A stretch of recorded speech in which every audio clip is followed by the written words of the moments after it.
हम लोगों ने अपने ज्ञापन में माननीय चीफ सेक्रेटरी जी को बताया कि छात्रों के किन मांगों के कारण प्रशांत किशोर जी सत्याग्रह पर बैठे थे, आमरण अनशन कर रहे थे और उन पर जो कुछ लांछन लगाए गए हैं उनके विरोध में जो कार्यवाही हुई है उसके बारे में भी चर्चा हुई है। ये भी कहा गया है कि पिछले 6 दिनों के अनशन के कारण प्रशांत किशोर जी की तबीयत बिगड़ती जा रही है। डॉक्टरों का ये मानना है कि अगर उनके ऊपर ध्यान नहीं दिया गया तो उनकी हालत बहुत जल्दी बिगड़ सकती है। इसलिए इन बातों को ध्यान में रखते हुए छात्रों की मांगों को का संज्ञान लिया जाए और उनके एक 5 सदस्यीय शिष्टमंडल से माननीय मुख्यमंत्री की मुलाकात करवाई जाए, जिससे कि आगे की कार्यवाही सरल हो सके। क्या आश्वासन मिला? उन्होंने कहा कि आपका ज्ञापन हमने देखा है, हम इस बात को लेकर बात करते हैं और आपको जल्दी से जल्दी इस पर बताया जाएगा। इसके पहले भी मुलाकात हुई थी लेकिन उसमें भी कुछ मिला नहीं। नतीजा ये हुआ कि प्रशांत जी को हंगर स्ट्राइक में जाना पड़ा। पिछली बार की बात जब आप कर रहे हैं तो वो लगभग 9 दिन पहले की बात है। समय बदल गया है, हालात बदल गए हैं, तो पिछली बार जो हुआ उससे मुझे लगता है कि इस बार नतीजे कुछ और आएंगे। तब सरकार ने सरेंडर किया था और अगर अब भी सरकार सरेंडर नहीं करती है तो आगे क्या? तो आगे की राजनीति कार्रवाई की जाएगी, आगे की रणनीति बनाई जाएगी। प्लान बी पर अभी तक आप लोगों ने काम करना शुरू नहीं किया है? सारे plan B, plan C, plan D तक मौजूद हैं। सर, आपके ऊपर एक और तीसरा एफआईआर भी होता है प्रशांत किशोर पर उस दिन कोर्ट में। आपको लगता है कि सरकार आपकी बात मानने को तैयार है या मान रही है? लगातार एफआईआर बुरे फंसते हुए नजर आ रहे हैं प्रशांत किशोर। एफआईआर की जो सत्यता है वो आपको वहां के वीडियो क्लिपिंग से भी दिखाई दे जाएगी।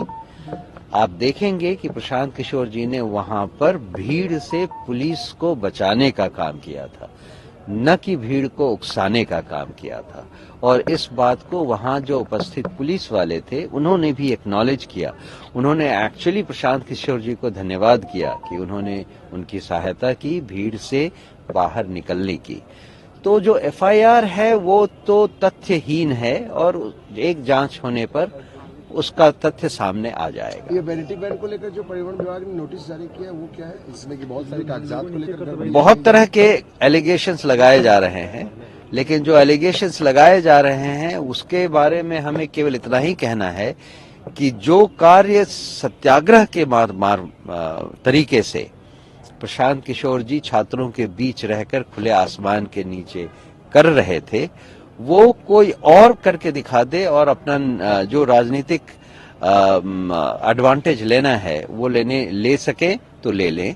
लेकिन जो कुछ किया गया है सत्याग्रह के तौर पर आमरण अनशन के रूप में, उसमें कहीं किसी भी तरह की कमी आगे भी नहीं होगी। री-एग्जाम को लेकर भी कोई बातचीत हुई है? पटना डीएम है, री-एग्जाम तो उन 5 मांगों में से एक मांग थी जो ज्ञापन का हिस्सा है। अच्छा, ये पटना डीएम उन्होंने रिलीज भी जारी किया, उसमें कहा कि 25,000 रुपया फाइन देकर प्रशांत किशोर छूटे हैं, उन्होंने रिलीज जारी किया पटना डीएम ने। मुचलका होता है वो तो नॉर्मल ऑर्डर यही है कि उन्होंने किसी कंडीशन को मानने से इनकार कर दिया और माननीय कोर्ट को भी ये मानना पड़ा। क्या Prashant Kishor still on hunger strike hospital? जी, he is still on hunger strike. Next उसका क्या होगा? उन्होंने कहा था कि मैं मीटिंग करूंगा और नेक्स्ट प्लेस डिसाइड होगा। When is that going to happen? It's going to happen very सून।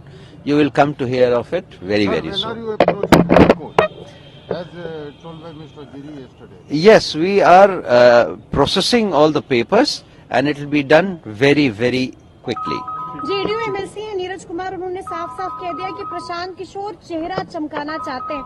थाने से ही उनको बेल मिल रही थी तो कोर्ट जाने की कोई जरूरत नहीं थी।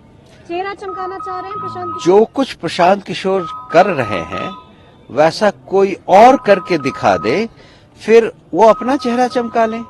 थाने अगर से भी- चेहरा ही चमकाना है और उनको चेहरे चमकाने से ही इंटरेस्ट है तो वो अपना चेहरा चमका लें।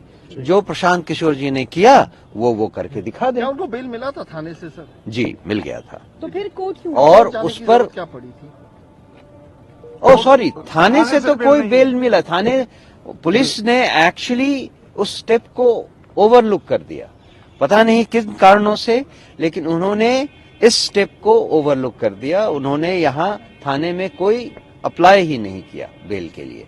और इस बात को लेकर माननीय कोर्ट ने भी इन्होंने लताड़ा। उन्होंने पुलिस से कहा कि आप अपना काम भी अगर ठीक से नहीं कर सकते तो आप किस तरह से रखवाली करेंगे जनता की।